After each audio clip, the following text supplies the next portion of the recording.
When I think about everything that can go wrong in your life, it always brings me back to this person, the person who wrote this comment. From the standard perspective, she's smart, she's beautiful, she likes women, and nothing about her story seems like she should be a person experiencing as much hardship as she is.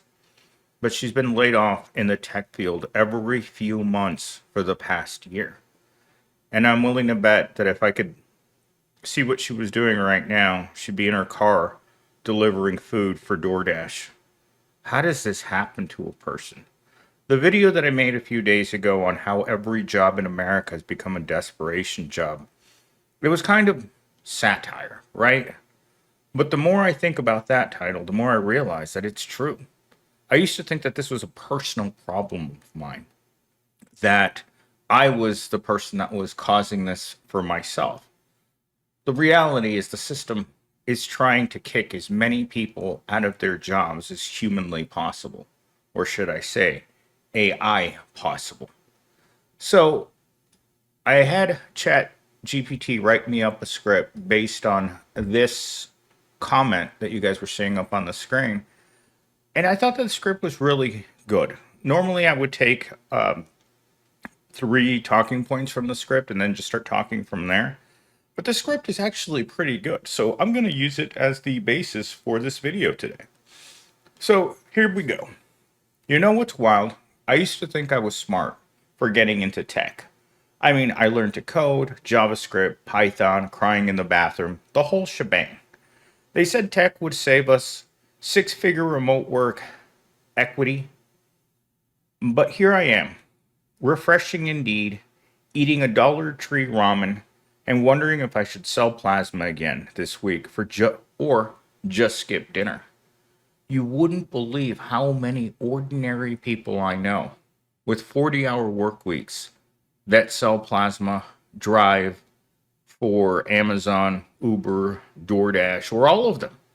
And it's an everyday ritual. It's not like they do it for extra money. They're doing it to survive. Life has become almost unbearable. Yesterday, while I was driving to Prescott, which took about an hour and a half each way, I thought about how I wasn't working. A part of me felt guilty for not sitting here working on YouTube videos because I was going up there to enjoy myself, something that you're not supposed to do as a poor person. Talking point number one, or as it says here, chapter one. I remember the day I got my first tech job. Not the internship, not the unpaid apprenticeship, not the startup that ghosted me after 4 months of work. No, I mean the job where I got a badge, a laptop, and trauma. They had me on 5 projects. No training, no mentorship, just vibes. But I was grateful. They said I should be grateful. Grateful to get coffee for a project manager who called me kiddo while I fixed his, I don't know what this is, a Jira mess. Grateful to stay after hours because this is how you prove yourself. Spoiler, I proved myself right out of a nervous breakdown. Well, it sounds about right. There was a couple times last week where I was starting to lose my mind. At one point, I got back from the corporate building and suddenly I was being pulled into 5 separate directions and I just couldn't handle. I didn't know which way to go. On the one hand, we had an office computer that was broken. I had an executive tugging on my shirt that all of her equipment on her desk had just failed. I had one of the guys, the admin guys, asking me to buy stuff. I had the office girls who were needing help for something. I mean, literally everyone was tugging at me simultaneously, and I just didn't know what to do. I was heading straight for a nervous breakdown, and a few weeks ago, I had to take a day off because I was heading that way. And in fact, this week I was talking to one of my besties at work who happened to go on vacation this week. It's funny is that she sent me a message. It's like, hey, Millennial Steam, I'm leaving for vacation. I won't be back till the second week of July. And I thought to myself, that's awfully nice. And then she was gone. And the conversation we had before that was, why do so many people keep asking me about how to deal with burnout? You don't. Burnout, losing your Vulcan mind at work because of all of the problems, it doesn't, it's not designed for humans. Work is a very traumatic event and an event that we can't escape every single day, whether you like it or not, whether you're going to Pound Town, Evil Corp, wherever you're going to assume the position for 8 hours. And the worst part about it is at the end, you don't even get a kiss or a slap on the rear, and you go home and you just power down with whatever way that you can to deal with burnout. Because burnout is built right into this system. There aren't enough people, there aren't enough wages, there isn't enough time to properly be able to deal with the daily trauma. You just have to come home and figure out what the heck are you going to do to deal with it tomorrow. You just can't block it out.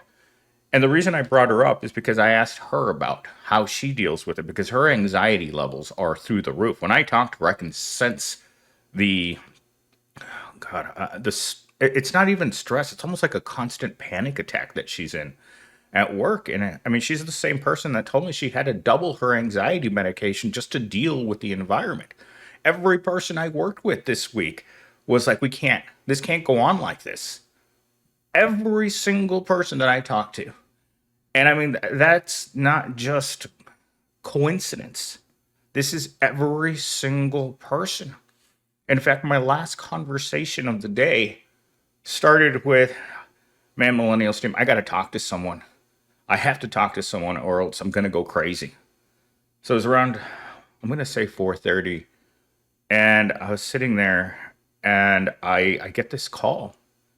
And he's like, I think I'm in trouble at work, is what the conversation started out with. And I'm very good at calming people down at work because it's kind of what I do. So I try to calm him down. And he's like, man, I don't know if I'm going to get fired, but I think I'm in trouble. And I'm like, you're not in trouble. I know the people that are in trouble. When I talked to the school president the other day, after they termed a sales guy, the school president came into my office and it's like, hey, we had to let this guy go. And I just looked at him like, you should have done this months ago. You should have done this months ago. There was a behavioral problem since this guy started. I know when people are in trouble because I hear their names. So if I start hearing your name at work and I start hearing your name with negative aspects around your name, chances are you're in the toilet already. Because I talk to a lot of people at the corporation. I mean, if you were to talk to one person, if you were to find one person at the entire company that knows everything about everything, that would be me. I know where the corporate building is being moved to. I know the people that are moving it. I know the people that work there. I talk to these people at night. I talk to these people on the weekends. I talk to everyone.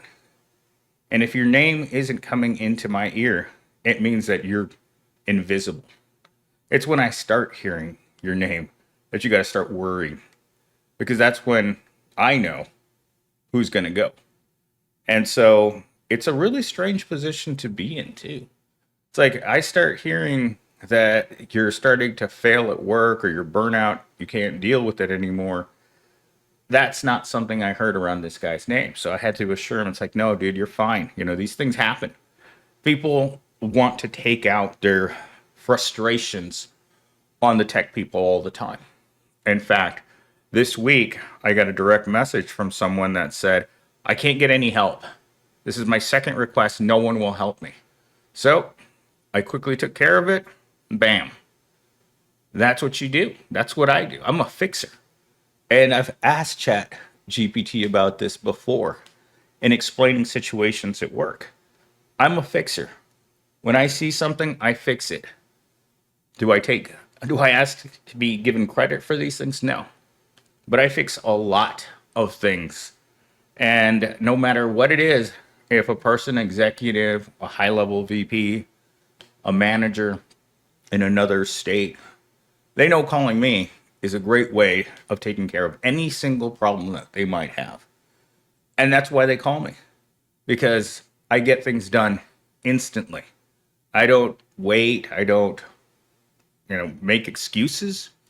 I don't say I'm too busy. I probably take on way more than I should. In fact, I've been told that I that I do.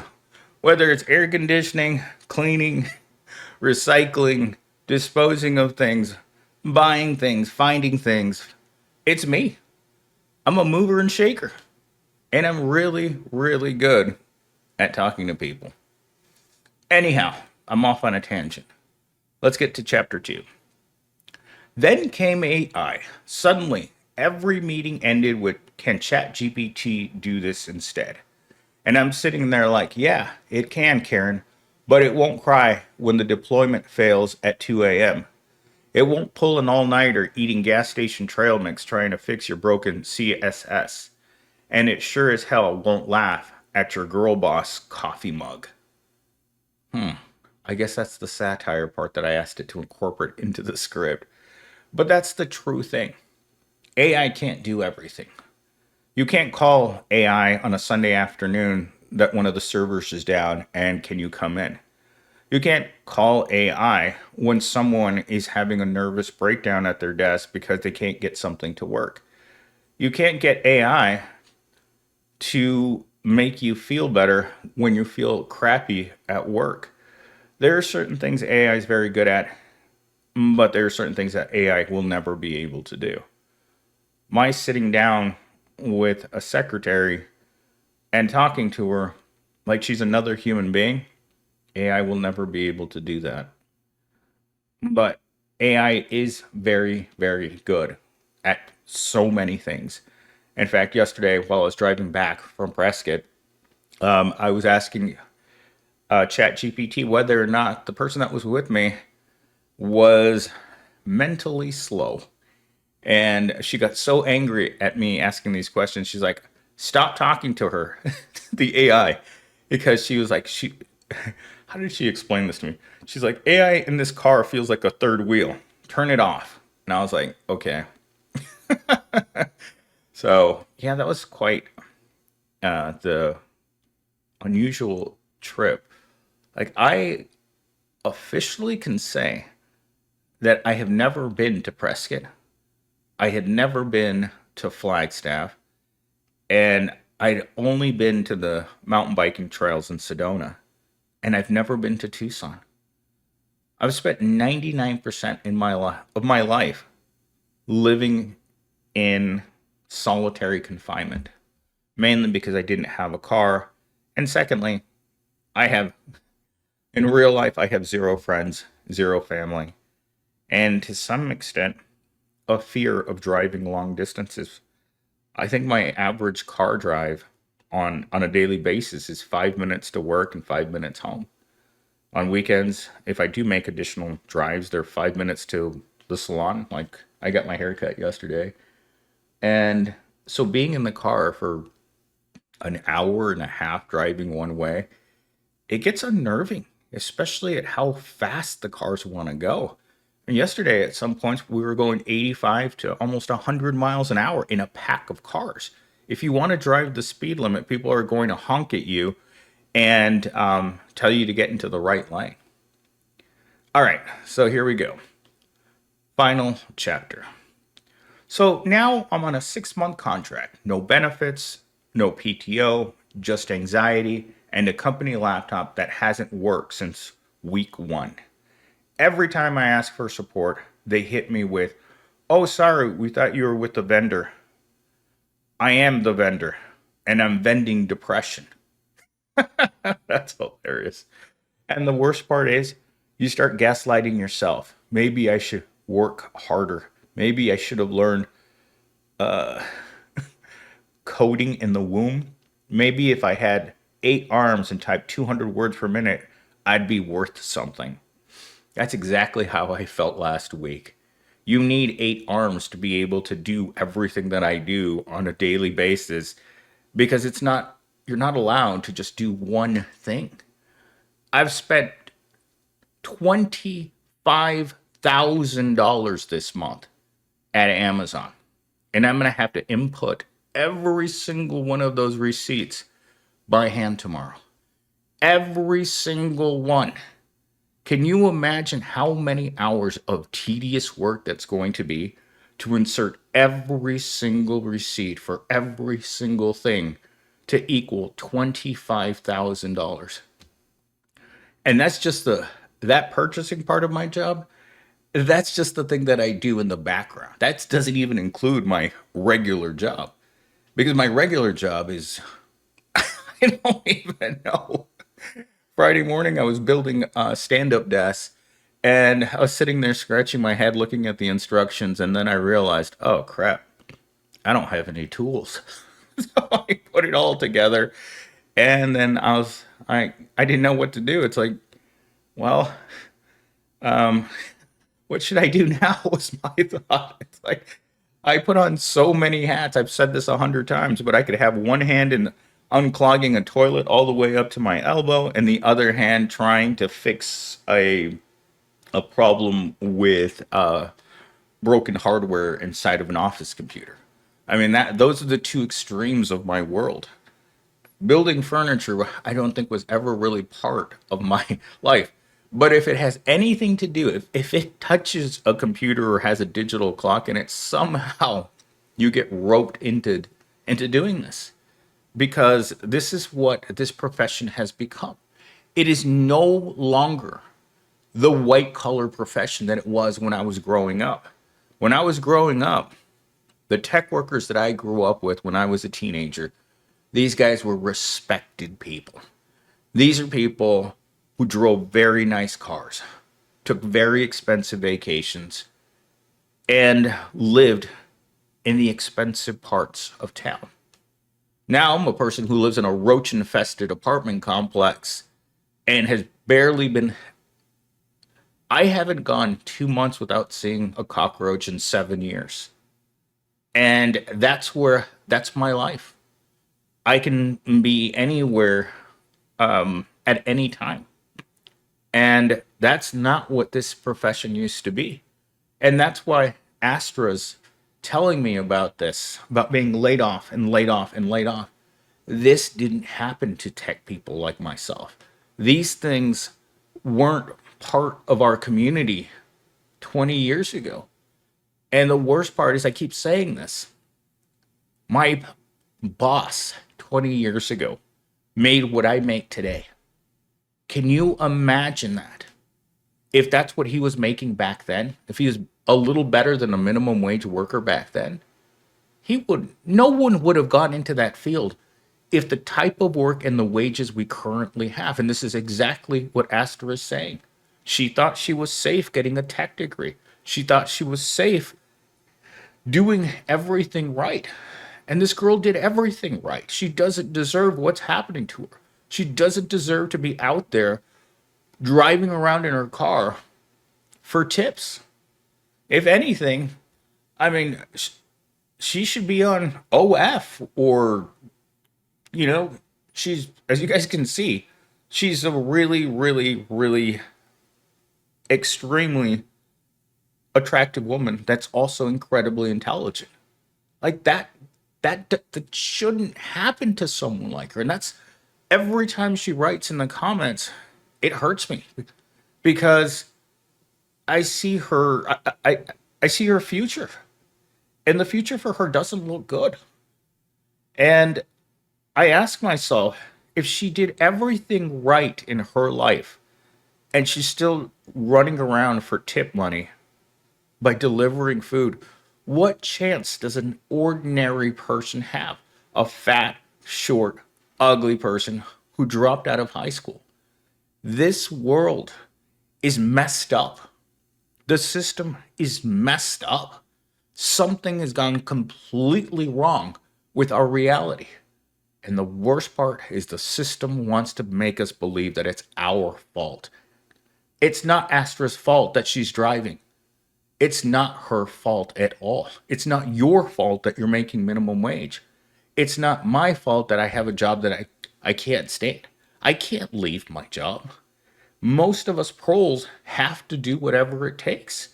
Esther's not in her car because she wants to be there.